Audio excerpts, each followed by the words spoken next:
Bienvenidos a la primera clase de generalidades de anatomía. Vamos a comenzar definiendo lo que es la anatomía y lo que es la fisiología. La anatomía es la ciencia que estudia el cuerpo humano en forma integral y completa. Y la fisiología estudia las funciones del hombre y de cómo un órgano lleva a cabo las funciones vitales. Existen diferentes niveles de organización de la materia.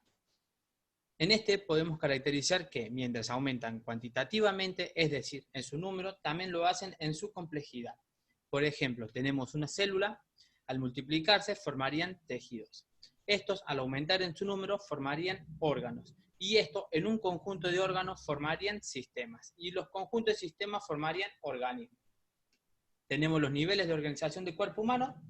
Tenemos el nivel subatómico, nivel atómico, nivel molecular, nivel celular, nivel de tejido, nivel de órgano, nivel de sistema, nivel de aparato y nivel de organismo.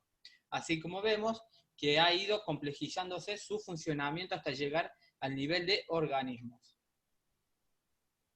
La posición anatómica. Esta se caracteriza por estar de pie, con la cabeza erecta, sin inclinación, ojos abiertos, mirando al frente, brazos extendidos al costado del cuerpo, palmas de la mano hacia adelante, piernas extendidas y pies paralelos y talones juntos. Esta se emplea como referencia para describir el sitio o la dirección de diversas estructuras o partes. Tenemos diferentes planos y diferentes ejes. Tenemos el plano sagital. Este divide el cuerpo humano en dos, en hemisferio izquierdo, hemisferio derecho. Tenemos un plano coronal o frontal. Este lo divide en anterior y posterior. Y también tenemos un plano transversal que lo divide en superior e inferior. Los ejes hacen referencia a los movimientos. Tenemos un eje antero-posterior, un vertical o longitudinal y un transversal. Tenemos diferentes tipos de movimientos. Tenemos la flexión, la extensión, la rotación, la hiperextensión, entre otras. Tenemos diferentes ejemplos que podremos visualizar. El sistema óseo está formado por 206 huesos. Podemos encontrar diferentes tipos de huesos y clasificarlos en huesos largos, que es el húmero, el fémur, huesos cortos, trapezoide y huesos del carpo, huesos planos, el esternón, la escápula, huesos irregulares como las vértebras y el hueso sesamoideo, que es la rótula. Tenemos la osteología, que es la ciencia que se encarga del estudio de los huesos. ¿Qué es un hueso? Este es un órgano duro y resistente de color blanquecino. Este da sostén, forma, protección, sirve como depósito de alguna sustancia y ayuda en la función hematopoyética. La hematopoiesis es un proceso por el cual se desarrollan los elementos corpúsculos sanguíneos. En la imagen podremos ver diferentes características del hueso. Podemos ver un hueso esponjoso, en una parte es más compacto, y su cavidad. También podremos decir que el hueso se divide en tres: epífisis proximal, epífisis distal y la diáfisis. El esqueleto humano se puede clasificar en dos: en el esqueleto axial y el esqueleto apendicular.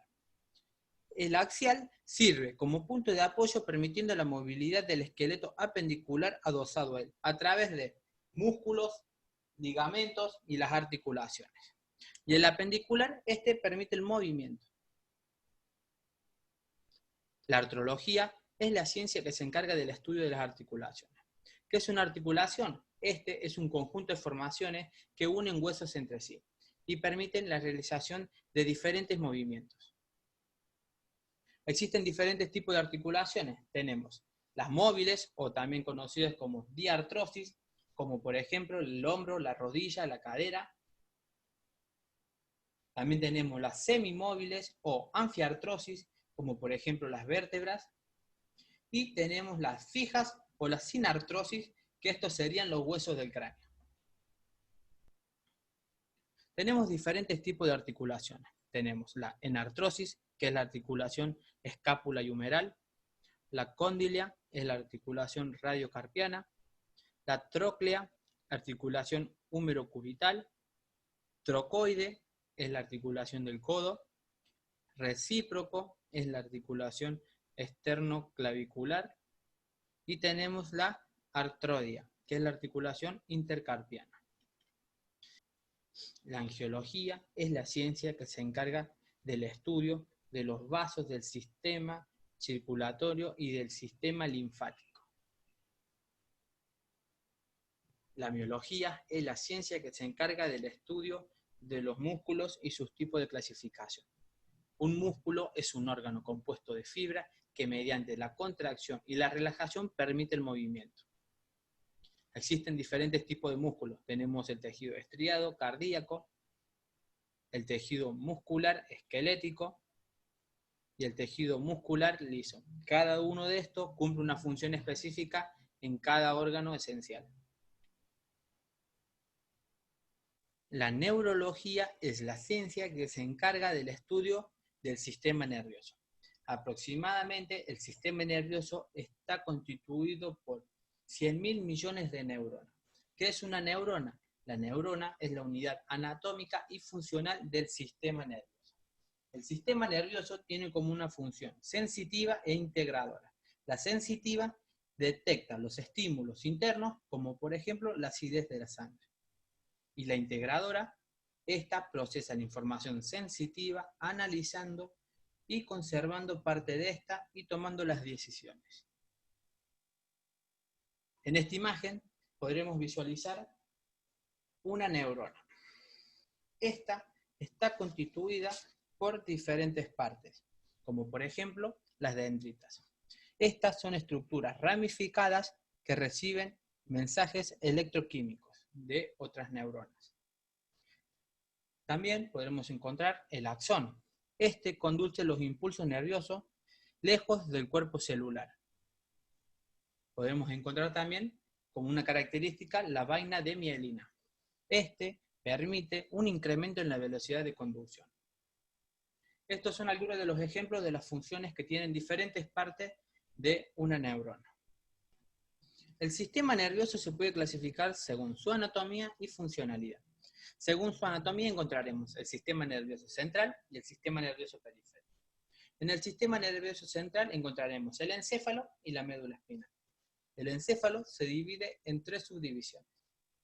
Cerebro, este se divide en 2 hemisferios si hacemos un corte sagital y a la vez se divide en lóbulos.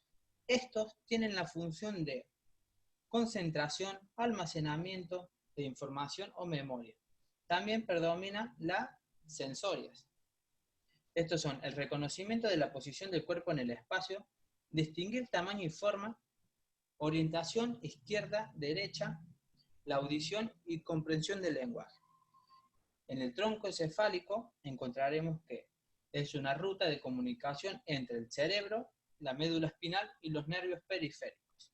Y el cerebelo permite el movimiento sutil y coordinado. Controla los movimientos finos, el equilibrio, la percepción de la posición, es decir, la postura. La médula espinal sirve como una conexión entre el cerebro y la periferia.